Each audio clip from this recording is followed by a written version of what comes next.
กำลังเป็นเอาไว้กาเตรียมทางน้องเพิ่นก็ได้ตอนนี้ก็มาปูนเนาะมาปูนไว้แล้วเนาะมีแต่ตีขอบตีหยังแล้วก็สิเทบัดนี่ทางน้องโอเพิ่นก็ทางสร้างเพิ่นก็เข้าพามื้อนี้เนาะใส่เส้นเข้าพาเป็นเอาไว้ต่อช่วงบรรยากาศแหลกๆเนาะเอาสบายดีเด้อพี่น้องเด้อเนาะสบายดีเบิดทุกคู่ทุกคนคือเก่าพี่น้องพ่อๆกันตอนค่ำๆเนาะช่วงบ่ายๆทางเบาโอเพิ่นก็เมื่อแล้วพี่น้องเอ้ยทางกลับแล้วเนาะ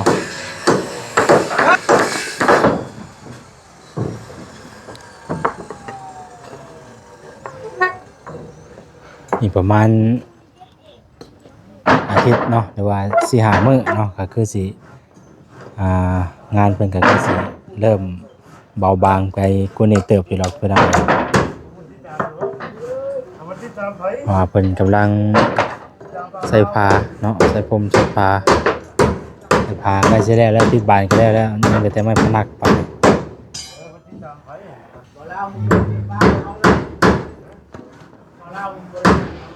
เป็น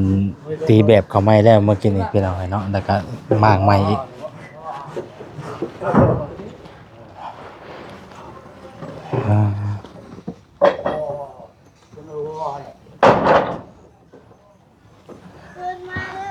กำลังตีแบบไปแล้วว่ากวงเติบเนาะ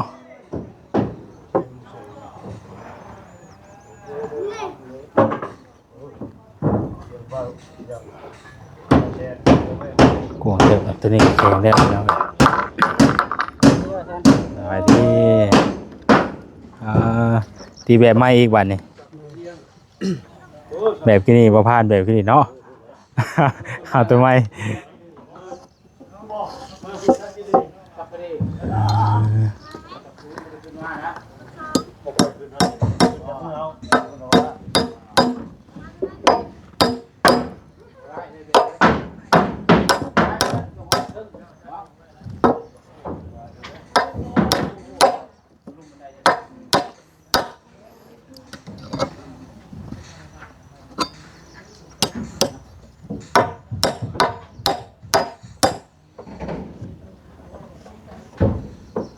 ขอครับ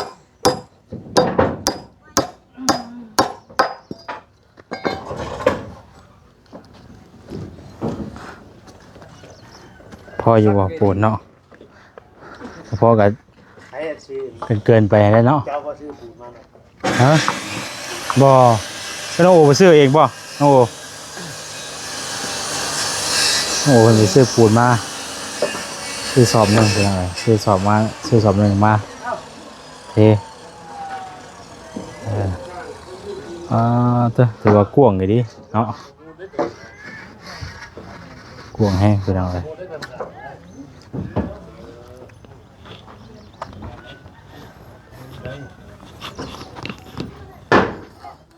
หอนแดดเนาะ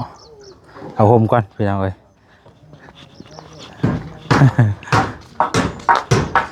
ทางนั้นกำลังไปดิเห็นอะไรไปตู้อะไรบ่ฮะมันบ่ฮ้อนในเอิ้นบ่ได้ก่อนฮ้อนบ่ฮ้อนแล้วแก่กระเพาะขึ้นบ่หรือว่าอะไรสบายเลยมันหลายแนวนะฮ้อนใน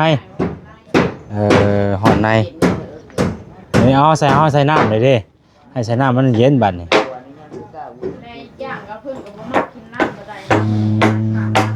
จังน้อย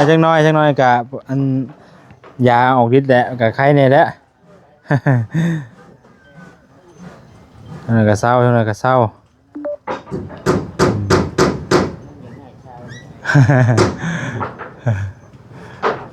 งประตูแก้วเพิ่นกับใส่น้ำเกลือไปหน่อยเนาะเพิ่นกับ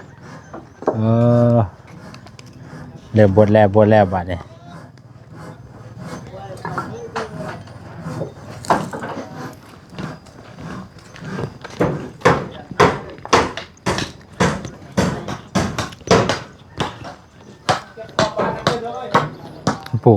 ถ้าปลูกต้นหล่อเรื่องห่อบ้านน่ะเนาะ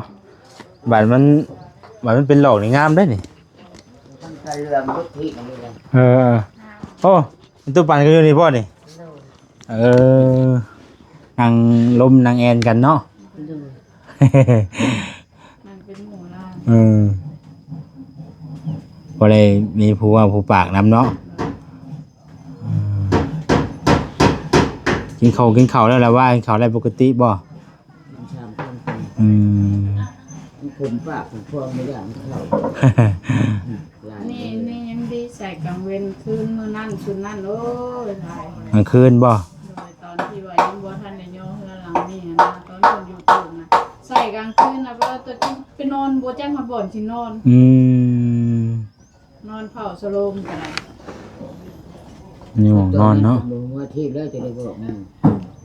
จนไปบ่เป็นจนว่าขอเนี่ยประทับเนาะจนป้าบ่ได้ไปสั่งอะไร เมื่อยเพลียนะว่าอะไรกันเนาะ จนได้บอกหมู่ได้ เอาน้ำมาเสร็จจนน้อยจนบ่ได้รับได้นอน อันนี้ก็กล้าบนรอดได้นี่ถ้ามันนั่นมันสิตายดีเลยเห็นเทื่องมาพวกมือมันไปบนรอดเทื่องนี่ไปนำเพลงคนนี้กันตายกันบนรอด เฮาปวดเองเฮาก็ได้บ่ได้ว่าเฮามันบ่ได้ก็นำเพิ่นเออ ก็บ่เด้งได้ แต่เพิ่นบ่ได้ปล่อยแห้งเนาะโอ้ตัวค่ำเพิ่นบ่ยักกันเนาะ ว่าเราเมื่อยแห้งเลยเพิ่นก็เลยบ่ปล่อย เข้าไว้หลายก็บ่ได้เนาะ โดย คอยเข้าไปเรื่อย ตอนนั้นยังทราบกันนี่เนาะจนมันได้บีบลงมีดลงกระจายขาดมัน ๆ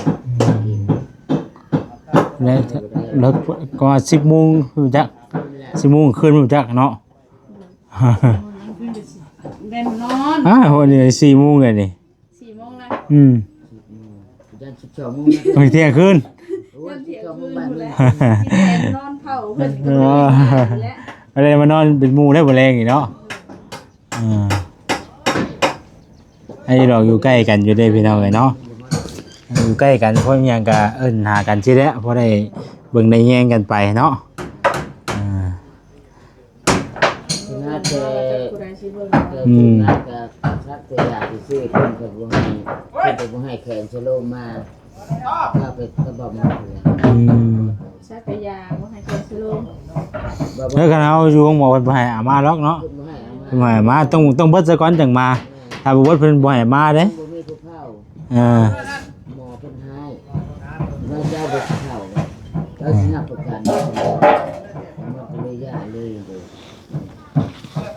ก็เลยคือใส่สลบอยู่บนยาแต่ว่าเราผู้เดียว3 4เดือนใส่ตัวนี้ผู้เฒ่านี่นะ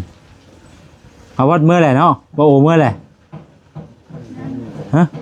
คือว่าเมื่อเมื่อบ้านเลยเด้อ เอารถจักรมาเนาะ เออ บ่เห็นนะ เอาวัดเอาไปเวียกบ่คือว่าไหนผู้นี้เห็นว่าไปเวียก มันไม่ไปเวียดมาเลย เพราะว่าเสาเทืองก็ยังบ่ทันได้มาเนาะ ทางมื้ออื่นบ่มื้อนี่ถือว่ามาแล้วมื้อนี่เนาะ หน้าสิมา4-5ได้ เออ บ่แน่ รุ่นเบิ่งเนาะ แม่นบ่คือก็แม่นมาตึง เออรุ่นเบิ่ง เรื่อย ให้ดอกผลบ่ตกมันเข้ามากะมันบ่นั่นมันบ่บวมปานใด ๆโดย หาฝนตกนี่ว่าเวลาเฮาขับรถอย่างมาไหนมันโลภเนาะเอาค่ารถค่าก็ให้ไปตู้ปั่นนี่แหละสุกเนาะ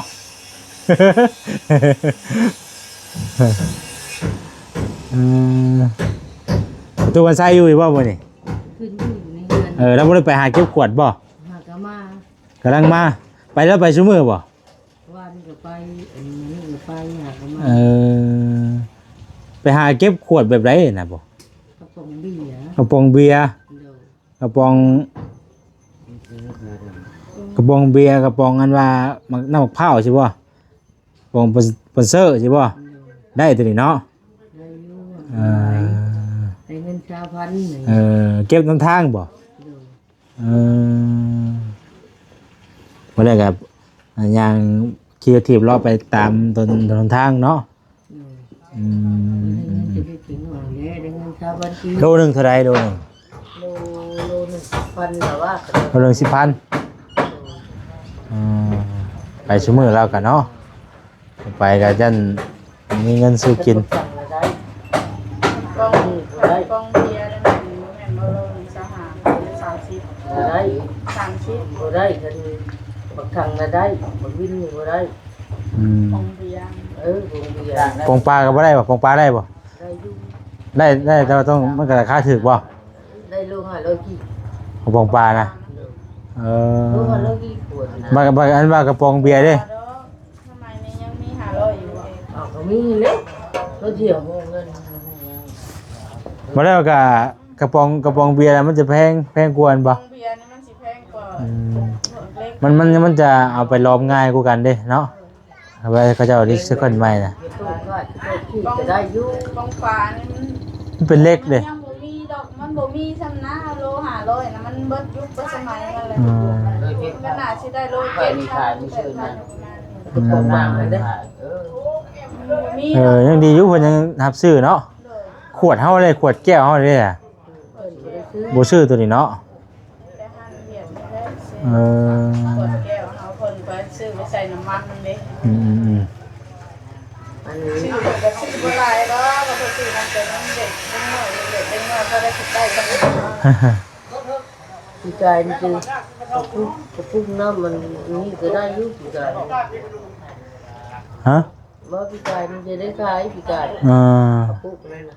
กระปุกน้ำมันนี่ พวกยางเนี่ยบ่ขวดยางเนี่ยบ่มันก็หลายอะต้องจำนวนหลายเนาะ ลายเติบมันเลยมัน แนวมันของคือว่าแล้วมันหลายสะสมกันมันก็หนักอยู่ได้แหละคัดต้องได้คัดเลือกอีกเนาะ ผักมันน้องแล้วก็ อืม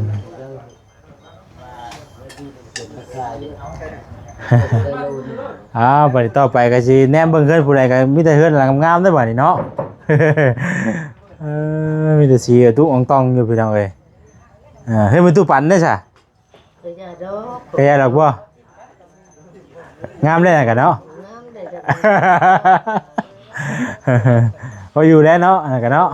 อ่า พออยู่แล้วจะได้กระดาษประเด็นเด้อ แม่นความ ก็ดีกว่ามีบ่อยู่บ่ใช่ ใครคนนั้นคือตุบเลยเนาะ คือว่างั้นแหละดีคุณแม่น่ะก็น้อยทุกเพลงก็ดี อืม ชาวเฮือนจะตุนทับ อืม ลมพัดแล้วก็ชาวเฮือนนักเลย อันนี้แค่แน่บัดนี้เนาะบ่ได้อยู่ได้นอนไปก็ได้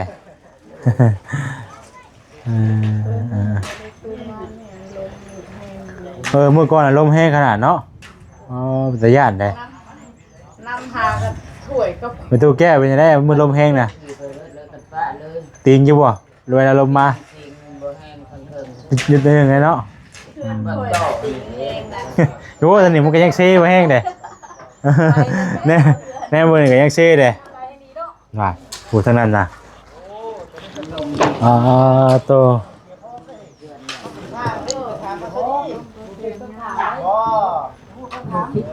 มาจะดี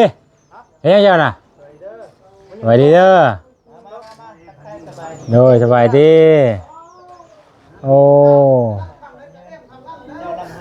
เอาเลยอะไรเพราะสบายดีอยู่เลยเนาะสบายดีเราเพราะอะไรการฮักแท้นี่เนาะ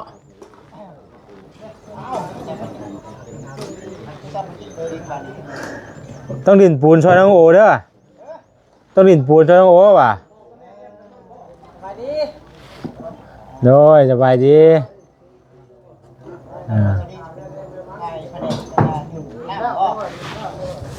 กำลังก๊อกเพลเด้อเอาสิ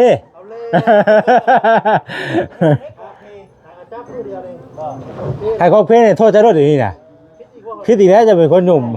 เพลฮะเดี๋ยวจัดไปอยู่เขาหยอกอีกสิดอกมันต้องทดสอบบ้างดิทดลองดิฮะเป็นไงบ่ได้เป็นคือเมื่อนั้นบ่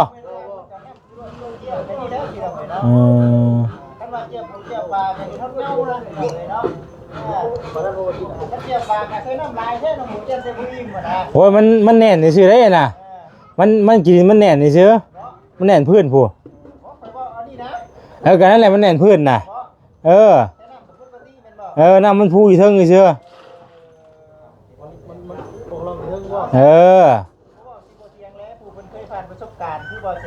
ข่อยเป็นข่อยอะไรกี้เป็นแผนกผสมปูนเนาะเป็นเคยกันข่อยก็เคยเป็นกรรมกรอยู่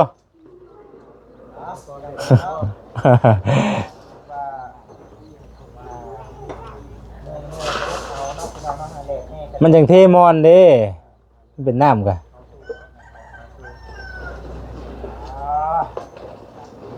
ข่อยอยู่ห่มไปเด้อข่อยก็บ่ได้ตากแดดนั่นเด้อ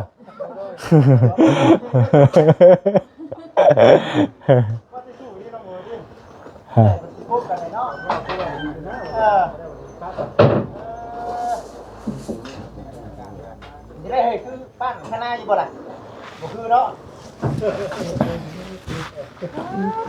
น้องโอเทกันเพื่อนน้ำก๊อกคืออะไรเนาะ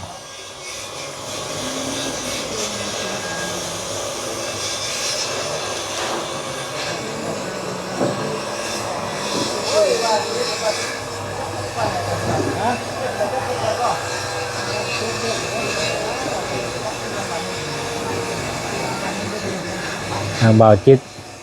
จะไม่ใช่น่ะจะไม่ใช่ป่ะเออมันแต่ไก่ดีเนาะ ไก่บ่บ่จริงจังคือว่าเดินทางไกลอยู่มันเฮ้ยตัวนี้ได้บ่ได้อยู่ได้บ่เนาะแล้วบ่จริงได้บ่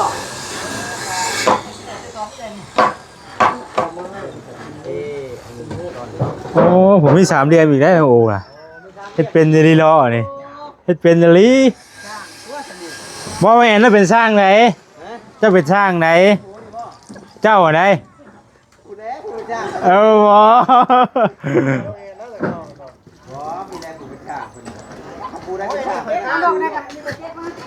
ไปค่าส่งที่ได้นี่ยันสาวที่หน้าจมมาว่ามันทักหมอกมาสั่นนะประมาณเจ้านี่จะแก้ส่งเห็นเลยบ่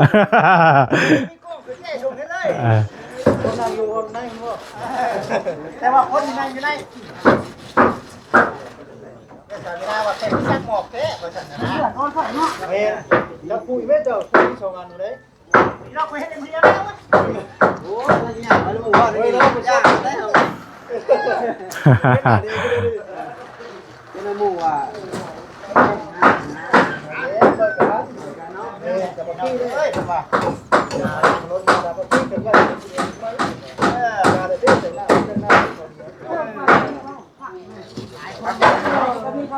ดีเลยยังไกลโอ้น่าจะเห็นกลุ่มว่างเล็กแต่ผู้ไม่เอาเลยยังหน่อยมาตั้งนั่นนี่กันนี่แหละ พากันซอยกันเป็นยังไงเนาะเทน้ำบาดาล สามัคคีคือกี่ดังเอาแม่นแต่ว่าเอากินใช่ดีกว่าไปบ้าง กำลังกับข้าวพาก็จะได้เอาแล้วทั้งนั้นกันเนาะเนี่ยคักแล้วเป็นยังไง เราเดียวยุดช้ำก็ไม่อยากให้ช่วยไม่อยากให้ซอยดิพ่อน้องคนเดียว เย็นบ่ยุ่งง่ายบ่น้ำน่ะยุ่งง่ายบ่น้ำน่ะวะลองอยู่ว่าแอนลองอยู่ป้าเอาไปเอาอีกลองเบิ่งบ่ต้องเอาขึ้นหงบ่ต้องเอาขึ้นสูงปานนั้นเฮ้ยโชว์กล้ามบ่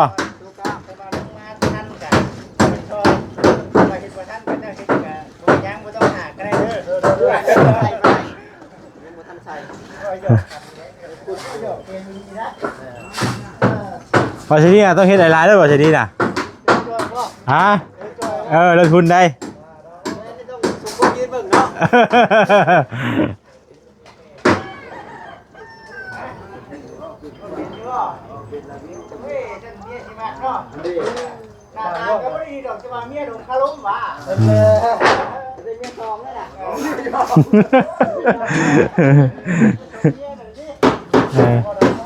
เดี๋ยวหลังไหนเด้อมีอะไรกินเด้อเ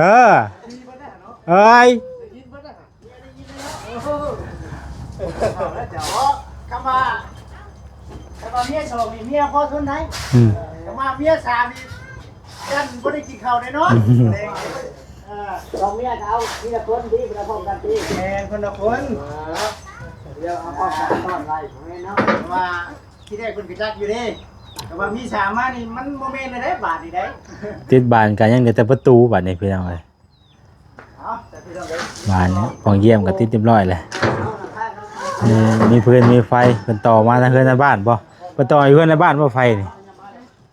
อืมว่าเพิ่นก็มีเครื่องไม้เครื่องมือครบหมดเนาะมันก็สะดวกบัดนี้เพิ่นมาสร้างไปแล้วเนาะเครื่องไม้เครื่องมือเพิ่นก็ครบไปเลยป้าสิเอาลงในนั้นเด้อบ่น่ะ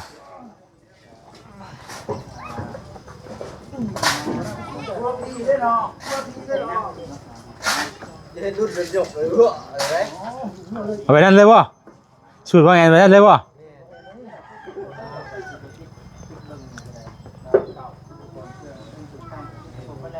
ต้องกับป้าอยู่ว่าไกลๆนี่บ่ได้ไม้เอิ้นใส่ มีแต่ได้ยินแต่เสียงข่อยได้หลายกว่าเนี่ย โอ้ยเจ้าว้าวให้ก็ได้นะ เอาให้ข่อยเสียงภาคแทนบ่น่ะภาคเสียงแทน โอ้ยจะได้ยินแต่เสียงข่อยแล้ว พอมันอยู่บ่ไกลๆเนาะ เออ เบิ่งเลยเด้ออย่าโจรหลักไป โอ้โหเอา โจรกับข่อยได้โจรกะ